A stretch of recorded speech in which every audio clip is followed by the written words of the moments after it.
ग्राम सभा अपन ने पढ़ लिया था, ग्राम सभा अपन ने पढ़ा था। तो ग्राम सभा में ये देखा था कि ग्राम सभा को पंचायती राज की आत्मा के नाम से अपन जानते हैं, ठीक है ना।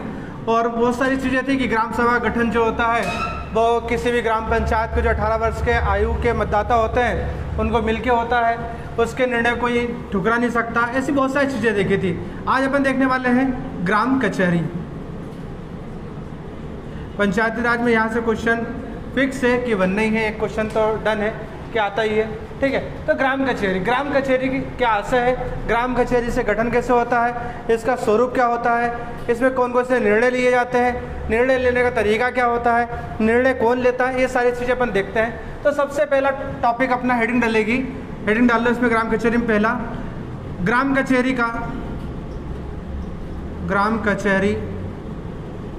का गठन व स्वरूप, पहली हेडिंग अपनी, ठीक है। ग्राम कचहरी का गठन व स्वरूप, इसका क्या गठन होगा, क्या स्वरूप होगा। तो देखो अपन पहले देखते हैं फिर उसका लिखेंगे, ठीक है ना। ग्राम कचहरी का गठन और स्वरूप का तात्पर्य होता है कि भाई ग्राम कचहरी का गठन इसलिए करा गया है क्योंकि पहला काम यह है कि ग्राम स्तर पर न्याय व्यवस्था जमाना, ठीक है। मान लो कि गांव में चोरी चमारी या फिर लूट टूट होती है या फिर किसी प्रकार की कोई समस्या होती है, तो इसके लिए क्या है, अपन जैसे देखते हैं कि अदालत जाना पड़ता है, लोक अदालत लगती है या फिर बहुत सारी प्रकार की अदालत लगती है, वहाँ पे जाना पड़ता है और वहाँ पे जो निर्णय होते हैं, फैसले होते हैं, वो उसमें समय अधिक लगता है। साथ में अब अपन जाते हैं, जैसे तहसील जाते हैं, अपन वर्तमान में देखते हैं कि अपने को आय बनवाना है, जाति बनवाना है, छोटे छोटे काम रहते हैं, तो अपने को इतने पढ़े लिखे होने के बाद भी नहीं पता रहता है कि आय कैसे बनवाएं, जाति कैसे बनवाएं, ठीक है, सर्टिफिकेट बनवाना कैसे, सेंट्रल का कैसे बनवाना है, ठीक है। अपन वहाँ जाके पूछते हैं यार कैसे बनेगी, ठीक है। जब अपने को ये चीज़ें नहीं पता है पढ़े लिखे होने के बाद, तो जो गांव के व्यक्ति हैं, ग्रामीण स्तर पे हैं, उनको कैसे पता रहेगा कि भाई उनके साथ कोई दुविधा हो रही है तो उनको न्याय कैसे मिले, ठीक है। तो इसी न्याय व्यवस्था को सुचारू रूप से जमाने के लिए ग्राम कचहरी की स्थापना की गई। ग्राम कचहरी जो है वो प्रत्येक ग्राम स्तर पे इसका न्याय व्यवस्था को सुव्यवस्थित तरीके से जमाने के लिए इसका स्थापना की गई। दूसरा जो है इसका जो स्तर रहेगा, यानी कि इसका जो स्वरूप रहेगा ग्राम स्तर पे, तो इसमें एक सरपंच रहेगा। ग्राम कचहरी का जो गठन होगा उसमें एक सरपंच रहेगा एवं अन्य पंच रहेंगे। अन्य पंच का मतलब ये होता है कि एक तो मुखिया हो जाएगा, गांव का सरपंच जो होता है वो मुखिया हो जाएगा और अन्य व्यक्ति को इसमें शामिल कर दिया जाएगा, ठीक है। तो इसका ग्राम स्तर पर न्याय व्यवस्था जमाने के लिए इसका उपयोग किया जाता है। इसका गठन जो होता है वो सरपंच और अन्य पंचों से मिलकर होता है, जिसमें एक सरपंच रहेगा और जनसंख्या के हिसाब से इसमें पंच रहते हैं। जैसे कि मान लो कि 5000 जनसंख्या है तो 5 पंच हो जाएंगे, 3000 जनसंख्या तो 3 पंच हो जाएंगे, 7000 जनसंख्या तो 7 पंच हो जाएंगे, ठीक है। तो ऐसा बोल सकते हैं अपन कि 1000 जनसंख्या पे एक पंच अपन निर्धारित कर सकते हैं, ठीक है ना। इसके बाद अपन देखें कि अगर सरपंच और पंच के बाद अगर बात करें तो इसके बाद इसमें जो होना जरूरी है वो होना चाहिए एक ग्राम सचिव, ठीक है। ग्राम सचिव को इसमें शामिल किया जाता है, ग्राम सचिव को इसमें शामिल कर लेंगे तब ग्राम कचहरी निर्माण हो जाएगा। अगला व्यक्ति इसमें शामिल करेंगे इसका गठन में, तो इसमें एक ऐसे व्यक्ति को शामिल करना है, एक ऐसा व्यक्ति जिसके पास विधि डिग्री हो। विधि डिग्री मतलब वही कानून संबंधित डिग्री होना अनिवार्य है, LLB वगैरह किया हो, ठीक है ना। तो ऐसा व्यक्ति को भी इसमें शामिल करना है जिसके पास एक विधि डिग्री हो, मतलब कानून की पढ़ाई की हो उसने, ठीक है ना। अगर अपन ने एक ऐसा संगठन बना लिया जिसमें सरपंच है, पंच भी है, एक ग्राम सचिव भी है, एक ऐसा व्यक्ति भी है जिसके पास कानून की डिग्री है, इन सभी व्यक्तियों को मिला करके अपन किसका निर्माण कर सकते हैं, ग्राम कचहरी का, ठीक है। तो ग्राम कचहरी का ये गठन हो जाएगा। अब इसका काम ये है कि न्याय व्यवस्था जमाना। न्याय व्यवस्था कैसे जमा सकता है, तो न्याय व्यवस्था जमाने के लिए सबसे महत्वपूर्ण ये होता है कि सबसे पहले बात, ठीक है, इसकी न्याय व्यवस्था देखें अपन, तो इसकी न्याय व्यवस्था में महत्वपूर्ण ये होता है कि जैसे कि मान लो कि कोई भी गांव में चोरी होती है, लड़ाई होती है, ठीक है, या फिर छीना झपटी होती है, कोई भी काम रहते हैं, तो अपने को पता नहीं कि गांव छोटा सा है, 4 लोग गवाह बनी जाते हैं, सब पता लग जाता है। तो इसमें ऐसा मानते हैं कि न्याय व्यवस्था जमाना आसान होता है, ठीक है ना। तो इसका न्याय व्यवस्था को जो सीमा रहती है कि इसकी जो सीमा रहेगी ग्राम व्यवस्था पे, वो क्या रहेगी, कितने लोगों को इसमें शामिल किया जाएगा और उसकी प्रक्रिया क्या होती है, अपन वो देखते हैं। तो सबसे पहले तो ये रहता है कि मान लो कि किसी के साथ भी मान लो कहीं चोरी या लड़ाई हो रही है, ठीक है, तो जहाँ झगड़ा होता है, ठीक है, जहाँ झगड़ा हो रहा है, तो झगड़े के 10 दिन के भीतर आप गुहार लगा सकते हो।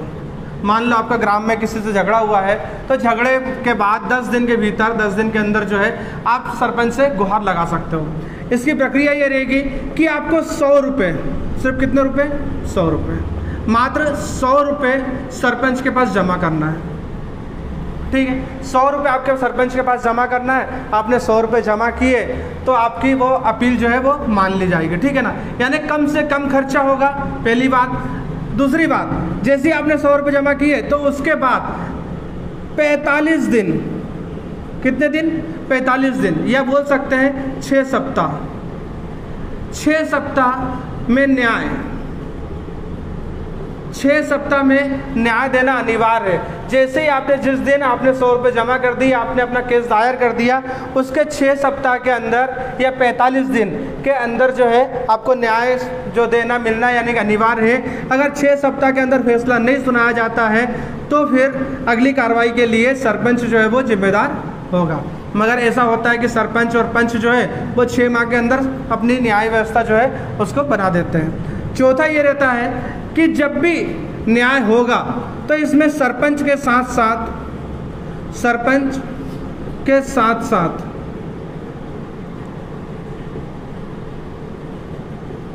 कोरम होना अनिवार्य है। कोरम होना अनिवार्य है, ठीक है। अब ये कोरम क्या होता है, अपन ने एक बार पढ़ा भी है फिल्म। कोरम क्या होता है, क्या होता है कोरम? कोरम का मतलब ये होता है गणपूर्ति। एक शब्द यूज़ करते हैं अपन, कोरम का मतलब होता है गणपूर्ति, ठीक है। गणपूर्ति का मतलब ये होता है कि जैसे कि अपन ने देखा गठन में कि मान लो एक सरपंच है, ठीक है, और 5 पंच हैं। तो एक सरपंच है और 5 पंच है, तो सरपंच तो ठीक रहेगा ही रहेगा, मगर ये 5 पंच में से कम 3 पंच का उपस्थित होना अनिवार्य है, ठीक है। 5 पंच में से कितने होना भी अनिवार्य है? 3 पंच। अगर 3 पंच उपस्थित होते हैं तो इसको बोलेंगे भाई कोरम है या गणपूर्ति है। अगर 3 पंच उपस्थित नहीं रहते हैं तो ऐसा माना जाता है कि कोरम नहीं है या गणपूर्ति नहीं है, तो जो भी फैसले लिए जाएंगे वो खारिज हो जाएंगे, सब गलत मान लिए जाएंगे। इसीलिए सरपंच के साथ साथ कोरम का होना अनिवार्य है। कोरम का मतलब होता है कि एक सरपंच और 5 पंच में से 3 पंच होना अनिवार्य है। 50% अपन इसको बोल सकते हैं, ठीक है। तो ये होता है इसका कोरम, ठीक है। अब इसके बाद इसमें जो रहता है 5वां पॉइंट कि इसकी जो न्याय व्यवस्था रहेगी, ठीक है। तो न्याय व्यवस्था में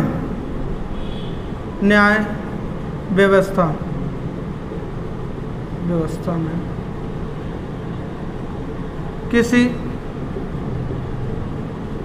सरकारी व्यक्ति या पंचायत का व्यक्ति पर केस नहीं कर सकते, ये इसकी खास बात है, ठीक है। ग्राम कचहरी की एक खास बात है कि आपकी जो न्याय व्यवस्था है तो या तो सरकारी व्यक्ति है, कोई सरकारी कर्मचारी है तो उसके ऊपर, या किसी पंचायत का व्यक्ति है तो इसके खिलाफ कोई भी व्यक्ति केस दर्ज नहीं कर सकता। अगर इसके खिलाफ कोई मुकदमा दर्ज करना हो तो कहाँ जाना पड़ेगा अपने को? न्यायालय में। न्यायालय जिला न्यायालय हो सकता है, तहसील स्तर पर न्यायालय हो सकता है, या फिर अपना जो हाई कोर्ट वगैरह होते हैं वहाँ जा सकते हो, मगर ग्राम कचहरी में इनके खिलाफ मुकदमा नहीं दर्ज हो सकता, ठीक है ना। तो प्रमुख पॉइंट ये थे कि भाई इसमें जो झगड़ा होगा उसके 10 दिन के भीतर आपको गुहार लगाना अनिवार्य है। 10 दिन से ज़्यादा होते हैं तो वो मामला ग्राम कचहरी में नहीं आ सकता, ठीक है। ग्राम कचहरी में मामला डालने के लिए आपको 100 रुपये देना जमा करना पड़ेंगे सरपंच के पास। जब सरपंच के पास जमा हो जाएंगे तो वो आगे तारीख दे देगा कि भाई चलो इस तारीख को सुनवाई होगी। आपको कम से कम अधिक से अधिक 45 दिन में न्याय मिल जाएगा, या ज़्यादा से ज़्यादा 6 सप्ताह में लगेंगे आपको न्याय मिलने में, ठीक है। इसमें कोरम होना अनिवार्य है, यानी सरपंच के साथ साथ 50% पंच का होना भी अनिवार्य है, तब जाके आपकी सुनवाई मानी जाएगी। और न्याय व्यवस्था में कोई भी सरकारी व्यक्ति या पंचायत का जो व्यक्ति इसके ऊपर केस अपन दर्ज नहीं कर सकते, ठीक है। तो इसकी खासियत थी। अब देखना ये है कि जो ग्राम कचहरी है ये कौन कौन से दायरे में काम कर सकती है, प्रमुख रूप से यही है, ठीक है। ये देखना अपने को प्रमुख दायरे। प्रमुख दायरे मतलब ये है कि ग्राम कचहरी जो है ऐसे कौन कौन से केस हैं जिन पे वो काम कर सकती है, ठीक है। जैसे कि अपन देखते हैं ना कि अभी अपने वर्तमान में आईपीसी चलता है। आईपीसी क्या होता है? आईपीसी की फुल फॉर्म क्या है?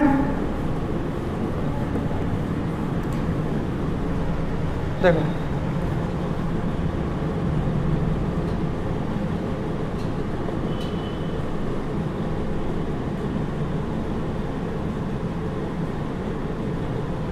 भारतीय दंड संहिता, इंडियन पेनल कोड। आईपीसी की फुल फॉर्म क्या होता है? इंडियन पेनल कोड या फिर भारतीय दंड संहिता। और ये भारतीय दंड संहिता जो चल रही है वो कब से चल रही है? कौन सी चल रही है? 1860 वाली, ठीक है ना। तो भारतीय दंड संहिता में जो आईपीसी की जो धाराएं होती हैं, धाराएं तो सुनी होगी सबने कि कौन सी धारा है। अपन बोलते हैं ना कि फलानी धारा के तहत फलाने के व्यक्ति को फलाना जुर्म की सज़ा दी जाती है, ठीक है ना। तो इसी प्रकार से होती है आईपीसी की धाराएं। तो अपने को ये देखना है अब कि ग्राम कचहरी जो है वो कौन कौन सी धाराएं पे, कौन कौन सी भारतीय दंड संहिता पे कार्य कर सकता है, ठीक है ना। तो अपन धाराएं देखते हैं पहले, फिर उनको एक एक तरीके से विस्तृत रूप से पूरी जानकारी लेंगे। तो सबसे पहले धारा आती है 140। कौन कौन सी धाराओं पे काम कर सकता है? तो आईपीसी की धारा 140 पे ये अपना न्याय सुना सकते हैं। और ये 140 में होता क्या है? इसमें ये होता है कि मान लो आप कोई भी सैनिक मतलब चाहे वो थल सेना का सेना हो, चाहे जल सेना हो, चाहे वायु सेना हो, ठीक है ना, कोई भी सैनिक की वर्दी यूज नहीं कर सकते।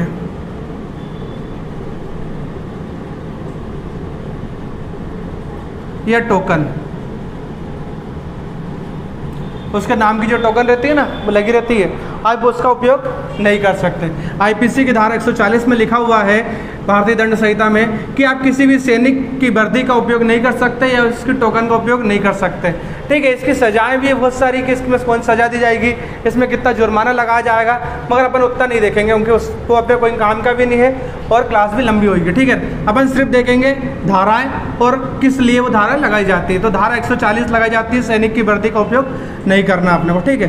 दूसरी धारा इसमें लगती है धारा 142, आईपीसी सेक्शन 142 जो लगती है वो लगती है विधि विरुद्ध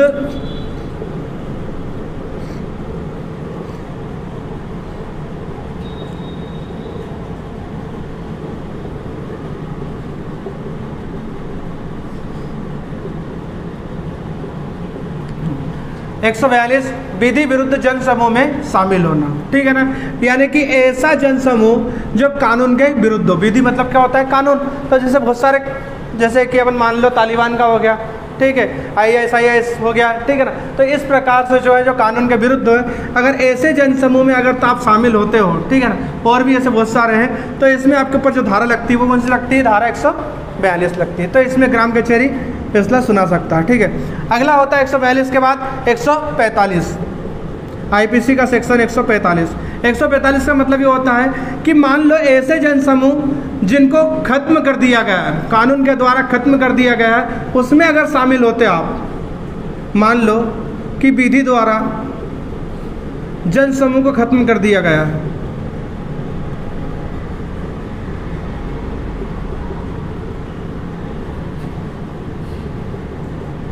ठीक है, और इसमें अगर आप शामिल हो रहे हो तो उसके ऊपर जो धारा लगेगी वो लगेगी धारा 145, ठीक है। अगली धारा होती है 147, बलवा करना। बलवा करना का मतलब ये होता है उपद्रव करना। अपन बोलते हैं ना, जैसे जम्मू कश्मीर में पत्थरवाह होते रहते हैं बहुत ज़्यादा, तो उपद्रव वगैरह करना, तो उसको बोलते हैं अपन बलवा करना, ठीक है ना। तो जब अपन उपद्रव जब मचाएंगे तो उसमें धारा 147 लगेगी। पांचवी धारा लगेगी इसमें 151, 5 या उससे अधिक व्यक्ति का समूह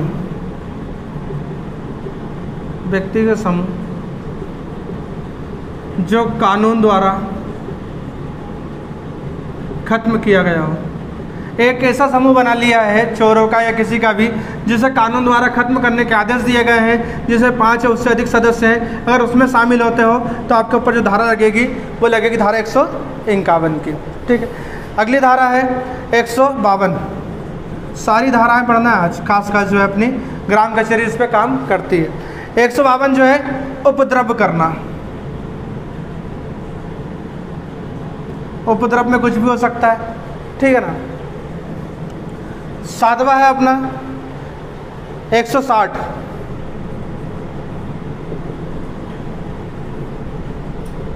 उपद्रव के साथ तोड़फोड़ करना। जब पुलिस की ट्रेनिंग होती है, अपन बोलते हैं ना पुलिस की ट्रेनिंग हो रही है, तो पुलिस की ट्रेनिंग में जो पढ़ाई जाती है वो धारा यही होती है। अपन खास देख रहे हैं सिर्फ ग्राम कचहरी वाली, उनको पूरी धाराएं पढ़ाई जाती है जो काम की होती है, ठीक है ना। तो इसमें पहली धारा अपन ने देखी है ग्राम कचहरी इस पर एक्शन ले सकती है कि 140 सैनिक की वर्दी का उपयोग नहीं होना चाहिए। 142 विधि के विरुद्ध जनसमूह में शामिल नहीं होना है, जो विधि के विरुद्ध है। 145 विधि द्वारा जनसमूह को खत्म किया गया उसमें शामिल नहीं होना है। 147 बलवा करना। 151 5 या उससे अधिक व्यक्ति का समूह जिसमें कानून द्वारा खत्म कर दिया गया है। 152 उपद्रव करना या उपद्रव मचाना। 160 उपद्रव के साथ साथ तोड़फोड़ करना, ठीक है ना। ये जो धारा है इस पे काम कर सकती ग्राम कचहरी, शुरुआत है, बहुत सारी है, ठीक है। तो एक काम करो,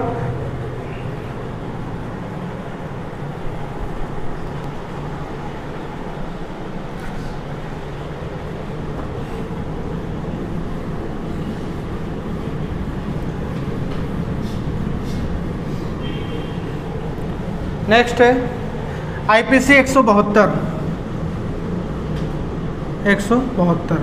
फरारी। क्या फरारी कार नाम सुना होगा ना ये फरारी मतलब ये कोई दंड करके भाग जाना, ये वाला फरारी, ठीक है ना। IPC 172। IPC 174, Indian penal code 174 में लिखा हुआ है कि लोक सेवक का आदेश न मानना।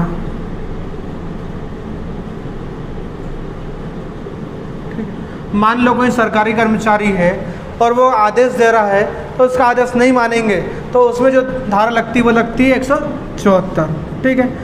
आईपीसी धारा 178 178 लगती है कि मान लो कि तुम शपथ लेने से मना कर रहे हो। कोई बोल रहा खजा माँ कसम और तुम बोल रहे हो हम नहीं खाएंगे, माँ को मानते ही नहीं, ये कसम को नहीं मानते, कसम को नहीं मानते, ठीक है।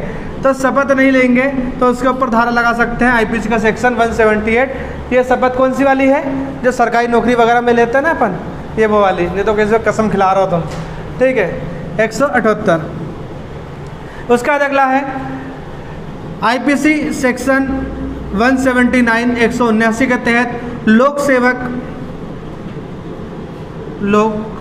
सेवक को उत्तर ना देना। उनने कोई प्रश्न पूछा, आपसे किसी प्रकार से प्रश्न पूछ रहे हैं, आप उसका उत्तर नहीं दे रहे हो तो उसमें लग सकती धारा 179, ठीक है। अगला है 269 आईपीसी सेक्शन 269 में रहेगा कि जीवन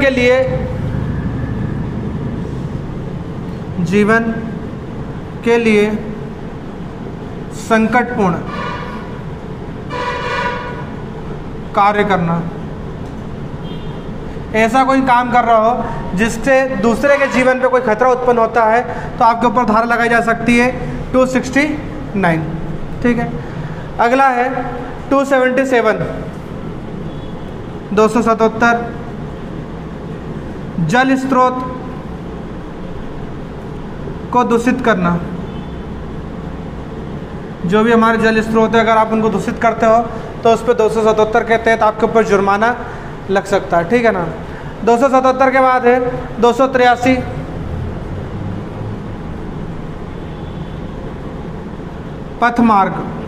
पथमार्ग यानी सड़क मार्ग जो है उस पे पथमार्ग पर अवरोध करना। अवरोध करने का मतलब ये है जैसे कि मान लो तुम कोई सड़क मार्ग है, उसमें कोई पत्थर अत्थर पटक दे रहे हो या गड्ढा खोद दे रहे हो, तो इसके लिए आपके ऊपर धारा लग सकती है 283 के लिए। सारी धारा पढ़ने के बाद ऐसा लगेगा कि जीना बेकार है, घर से बाहर ही नहीं निकले, ऐसा भी लगने वाला है थोड़ी देर बाद। ठीक है, तो पथ मार्ग। उसके बाद है अगला IPC 285 285 अग्नि यंत्र या ज्वलनशील पदार्थ साथ ले जाना। कोई आप अग्नि यंत्र या ज्वलनशील पदार्थ जो है उसको आप सामूहिक जगह पे यानी भीड़ भाड़ वाली जगह पे नहीं ले आ सकते। ठीक है, तो ये खास है 172 फरारी के लिए, 174 जो है लोक सेवा के आदेश न मानने पर, 178 शपथ नहीं लेने पर, 179 लोक सेवा को उत्तर नहीं देने पर, 269 जीवन के लिए संकटपूर्ण दूसरे के लिए अगर पैदा कर रहे हो तो, 277 जल स्रोत को दूषित करना, 283 सड़क मार्ग पर अवरोध करना, चक्का जाम वगैरह करते हैं, 285 अग्नि यंत्र ज्वलनशील पदार्थ को ले जाना। नोट डन करो इनको।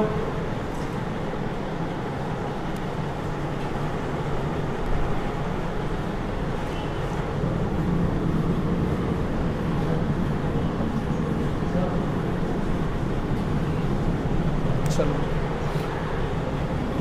अगला है 286। ठीक है, टाइम हो गया। ठीक है, 286 विस्फोटक पदार्थ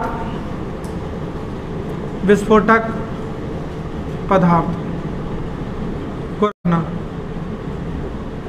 अगर आप अपने पास विस्फोटक पदार्थ रख रहा हो तो उसके लिए IPC सेक्शन 286। उसका 289 289 जीव जंतु को हानि पहुंचाना। ठीक है, 289 के बाद है 290 290 लोक बाधा पहुंचाना।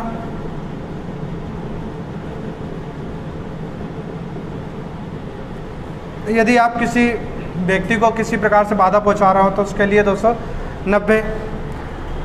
294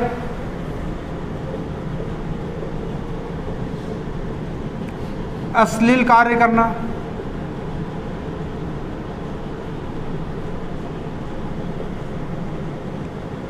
दो सौ चौरानवे का है लॉटरी, सट्टा जिसको बोलते हैं ना अपन, सट्टा का कार्यालय खोलना।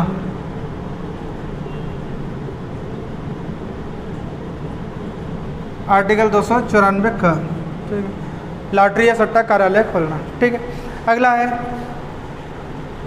323 जानबूझकर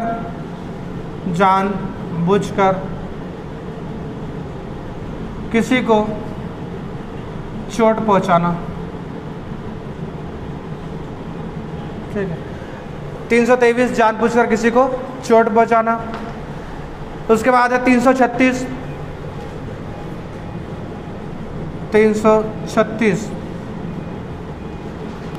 किसी के जीवन को खतरा पहुंचाना।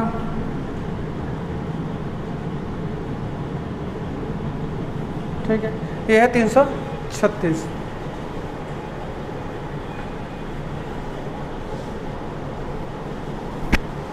चलो एक बार फिर देख लो इसको। 286 में था विस्फोटक पदार्थ के लिए रखना, 289 में जीव जंतु को हानि पहुंचाना, 290 लोक बाधा पहुंचाना, 294 अश्लील कार्य करना, 294 का लॉटरी और सट्टा कार्यालय खोलना, 323 जानबूझ के किसी को चोट पहुंचाना, 336 किसी के जीवन को खतरा पहुंचाना। अब हॉस्टल में लड़ाई मत करना, नहीं तो कौन सी धारा लगेगी? क्या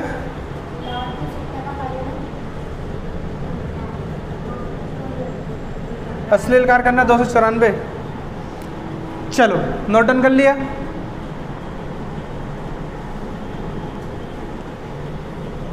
नेक्स्ट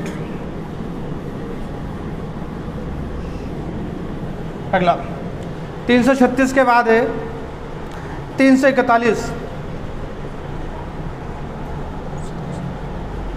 ठीक है, 341 आईपीसी सेक्शन 341 सदोष।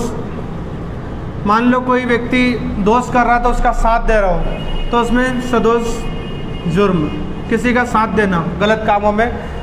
ठीक है, 352 352 आपराधिक बल। आपराधिक बल, किसी से लूट मार कर रहा हो, छीना छुट्टी कर रहा हो, उसके लिए होता है यह 352 आपराधिक बल। ठीक, 356 है लूटपाट, छीना छुट्टी इसको बोलते हैं ना अपन, लूटपाट करना और छीना छुट्टी करना, इसके लिए 356। 357 ठीक है, मारा पीटी करके ले जाना,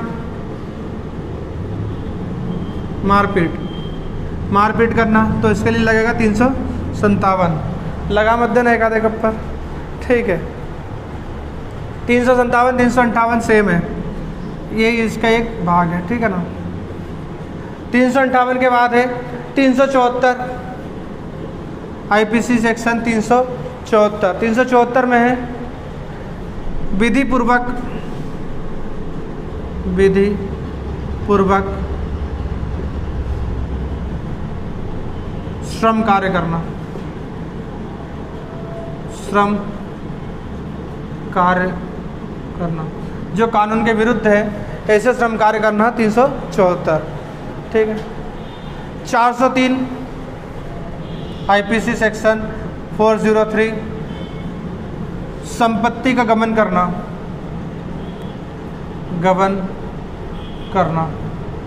संपत्ति का गबन करना। ठीक है। 403 के बाद है 426 426 रिष्टि। ठीक है, क्या है? रिष्टि के लिए दंड, रिष्टि के लिए दंड। ठीक है, चलो इनको नोट डाउन करो।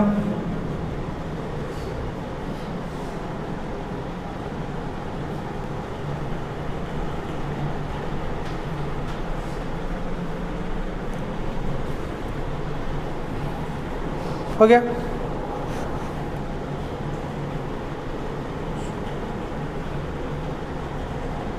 चलो अगला।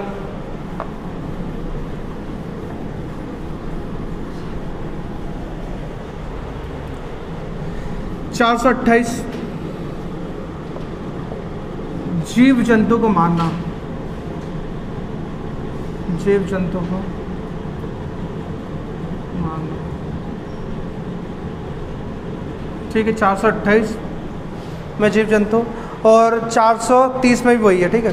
447 447 आपराधिक, 447 में आपराधिक अत्याचार।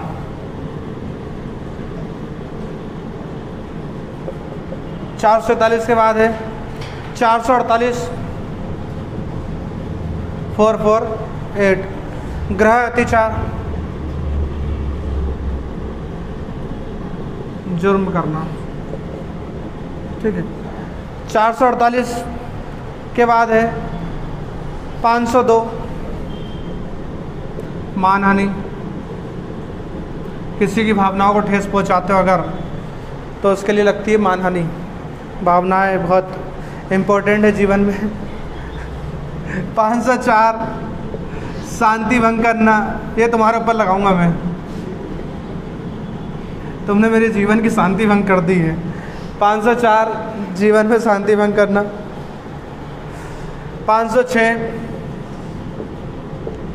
506 है आपराधिक अभिप्रात,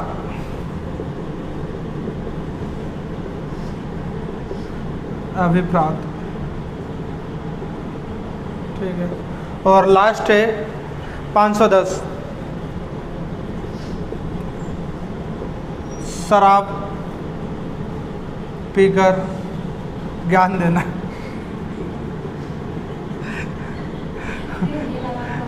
मतलब शराब पी के जो है वो लोग दुराचार करना, लोग दुराचार मतलब वही ज्ञान देना।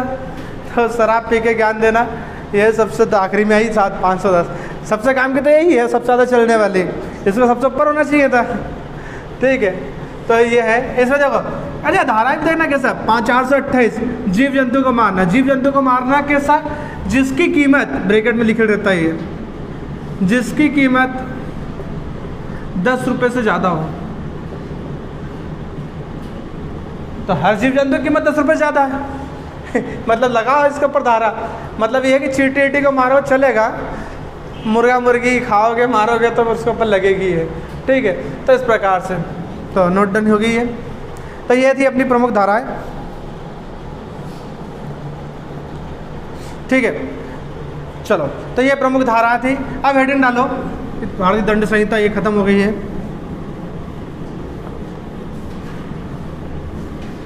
चलो अब हेडिंग डालो, ग्राम कचहरी के दंड अधिकार। कौन कौन से अधिकार हैं इसके, कौन कौन से, अभी ये देखा अपन ने कि कौन कौन से कानून पे ये फैसला सुना सकता है। अब देखते हैं कि इसको क्या क्या अधिकार प्राप्त है। चलो पहला ये है कि ग्राम कचहरी जो है वो 1000 से लेके 1000 से 10,000 तक का जुर्माना लगा सकता है, जुर्माना। ठीक है, ये 1000 से 10,000 तक का जुर्माना लगा सकता है। ठीक है, ये कार्य देख रहे हैं अपन, ग्राम कचहरी के जो कार्य हो सकते हैं, दंड अधिकारी कार्य हो सकता है, वो पहला है कि 1000 से 10,000 तक जुर्माना लगा सकता है। दूसरा कि जो जुर्माना लग रहा है, जो जुर्माना लग रहा है उससे क्षतिपूर्ति करना। क्षतिपूर्ति का मतलब ये होता है कि जिससे लगा रहे हैं, जिस पे लगा रहे हैं वो पैसे देगा, तो वही का वही पैसा उठा के सामने वाले को दे देंगे जिसका केस चल रहा है वो। ठीक है, तीसरा काम ये होता है कि ये कारावास की सज़ा नहीं दे सकता, कारावास की सज़ा न देना, मतलब ये जेल की सज़ा नहीं दे सकता किसी को भी। ग्राम कचहरी किसी को भी जेल की सज़ा